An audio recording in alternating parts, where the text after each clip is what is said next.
Why is there a red windmill in the middle of Paris? Why would one of the most famous entertainment venues on Earth be named after a windmill? And why does a giant red windmill sit glowing above the streets of Paris, attracting millions of visitors every year? Most people assume it's just a quirky decoration. But here's the twist. The Moulin Rouge wasn't named after a random symbol at all. Its name is actually a clue to a forgotten landscape that once existed on the edge of Paris. And the story behind it reveals how geography, politics, entertainment, and a little bit of scandal combined to create one of the most famous nightlife venues in history. To understand the Moulin Rouge, we need to start with a hill called Montmartre. Today, Montmartre is one of Paris's most charming neighborhoods. Visitors come for its cafes, artists, and stunning views over the city. But for centuries, Montmartre wasn't really part of Paris. It was a separate village sitting on a steep hill north of the city. The geography mattered. Because Montmartre was one of the highest points in the region, it was constantly exposed to strong winds. And where there is wind, there are windmills. By the 18th and 19th centuries, dozens of windmills dotted the slopes of Montmartre. They ground grain, pressed grapes from local vineyards, and supported the rural economy. The hill looked very different from the urban Paris we know today. In fact, if you traveled there in the early 1800s, you might have thought you were in the countryside rather than one of Europe's great cities. Most people don't realize that the famous red windmill of the Moulin Rouge is actually a tribute to this forgotten landscape. The name Moulin Rouge literally means red windmill. The windmill wasn't chosen because it looked interesting. It was chosen because windmills were already the symbol of Montmartre. The cabaret was embracing the history of its neighborhood. But here's where the story gets interesting. Why build a giant entertainment venue there in the first place? The answer has everything to do with geography and taxes.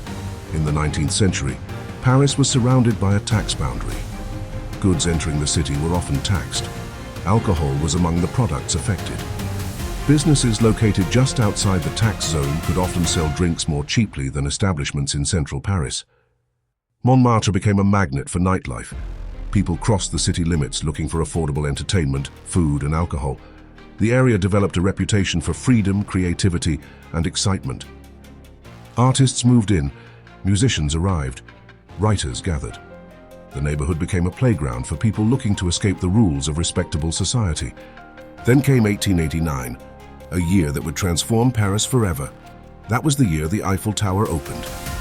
But while the Eiffel Tower was rising into the sky, another attraction was opening at the foot of Montmartre, the Moulin Rouge. It was founded by Joseph Oller and Charles Zidler, two entrepreneurs who understood something important. People weren't just looking for a drink. They were looking for an experience. The Moulin Rouge combined music, dancing, comedy, elaborate costumes, and spectacular performances into one venue. Visitors entered a world unlike anything they had seen before. And almost immediately, it became a sensation. But here's a question many people still ask. Was the Moulin Rouge really a house of ill repute? The answer is more complicated than many assume. The Moulin Rouge was first and foremost a cabaret. Its main purpose was entertainment. People came to watch performances, dance, socialize, and enjoy the atmosphere. However, it operated in a district that was famous for nightlife, romance, and vice. The surrounding area certainly had establishments associated with prostitution and other activities considered scandalous at the time.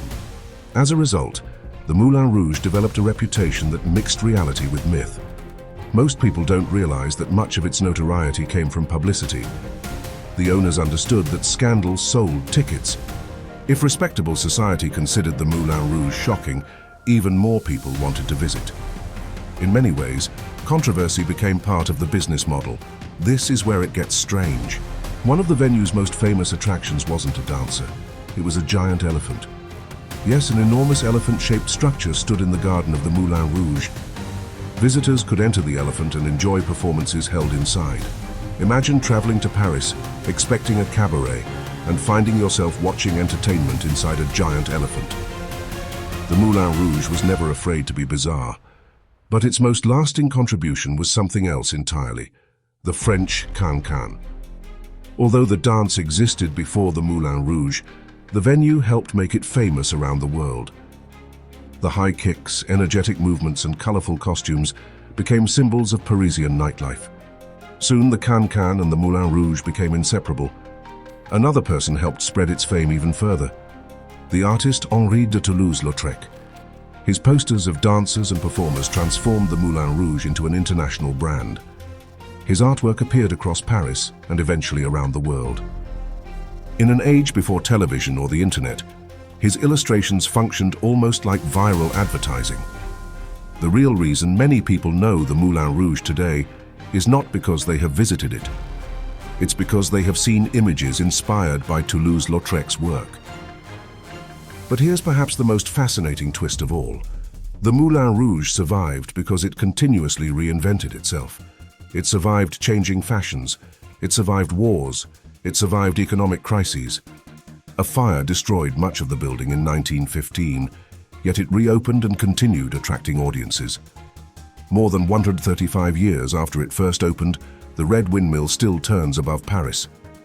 Millions of tourists photograph it every year, yet few realize what they're actually looking at. They think they're seeing a symbol of entertainment, and they are. But they're also seeing a reminder of a forgotten landscape, a memory of the windmills that once covered the slopes of Montmartre, a tribute to a village that became part of a city, a symbol born from geography, transformed by culture and immortalized by history. The Moulin Rouge isn't famous because of a windmill. It's famous because one small windmill managed to capture the story of an entire neighborhood and keep it alive long after the real windmills disappeared. Don't forget to hit the like button. It really helps the channel. See you in the next video.